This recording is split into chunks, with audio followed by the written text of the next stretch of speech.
100 years and countless more ahead. Join us in celebrating every story. With Aquaman The Last Kingdom being the last film in the DCEU, let's take a look at the first DCEU film, Man of Steel. Released in 2013, starring Henry Cavill as Superman, Kal-El, Clark Kent. And this is pretty much a reimagining of Superman, and it's much more sci-fi-ish and more grounded and more cooler in terms of like the way the Krypton looks and the plant and the ships of Zod looks amazing. Like this is one of the coolest reimaginings of any type of media. Like it looks creative and unique compared to other stuff.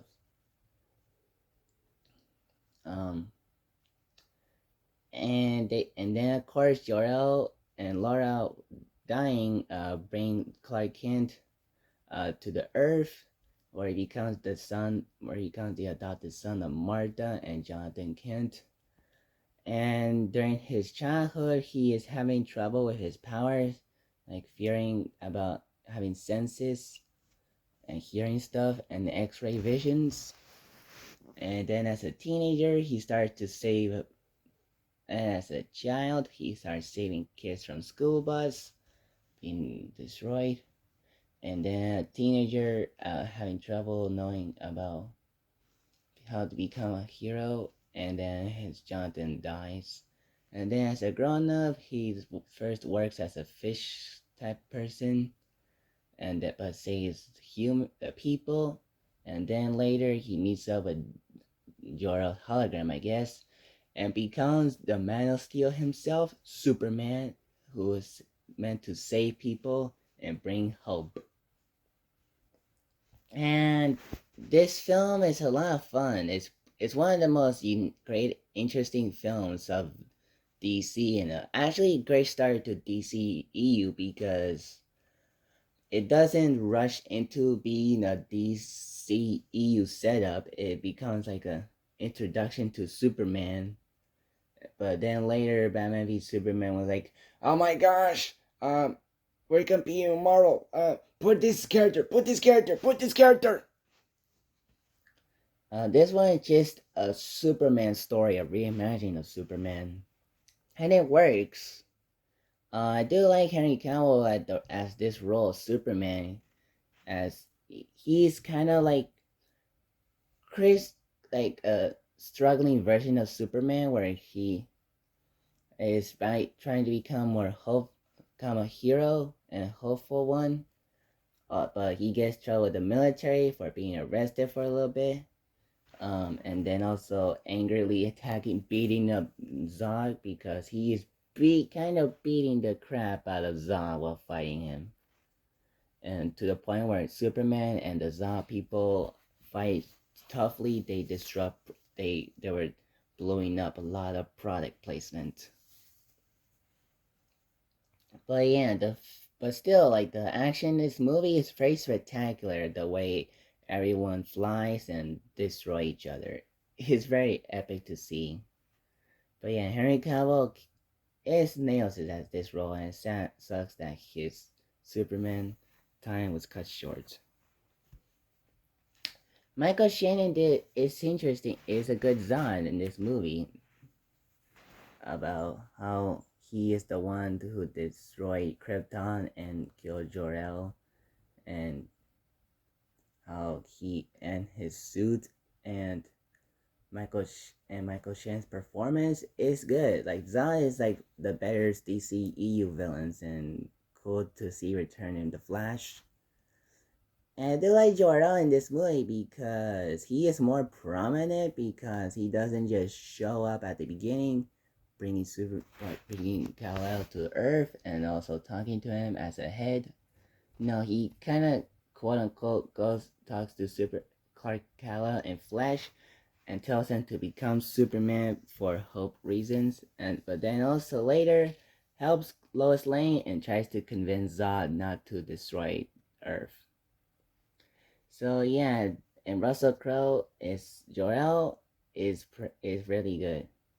So I really like Jor-El in this movie because of how prominent he is compared to Marlon Brando. Though Marlon Brando is still iconic as the character. And I do like the score of the movie. It's pretty epic, especially the main one.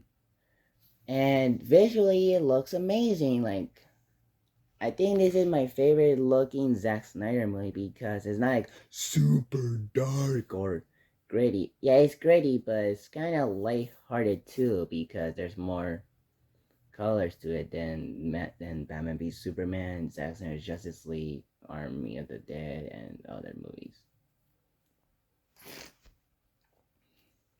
I think Sucker Punch too. Um, and another thing that's interesting is that they don't see Martha and Jonathan bringing the baby, Kal-El, which is interesting change, and also that Clark Kent it doesn't become Clark Kent until the very end as the Daily Planet reporter after Superman saves the day and kills Zod, which I'll talk about later. But I thought Superman becoming Clark Kent was an interesting change being it at the end. And I thought Amy Adams as Lois Lane was pretty good as the character. Um, And of course, like I said, the most controversial part of the movie when Superman kills General Zod. Now, how is this set up? So, pretty much after Superman and Lois kissed, Zod this, decides to destroy Superman and attacks him while a bunch of buildings are being destroyed and civilians are running away from the destruction. But Superman and Zod are still attacking each other. And one point, Zod says, "If you want to save them, you can mourn them," and tries to kill a family. But Superman says no. But before Zod can kill the people, Superman had no choice but snap his own neck, and he feels remorse, going like, yeah!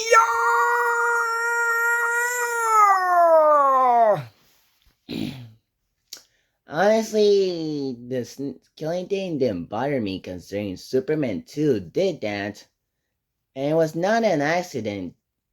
I mean, yeah, it was not intentional for him to do it. He had no choice but to do it. So the snap killing Zod didn't bother me that much.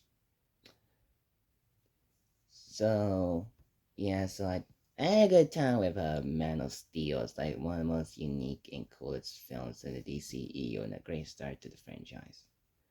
So, yeah, so that is it for Man of Steel, WarnerCember presents.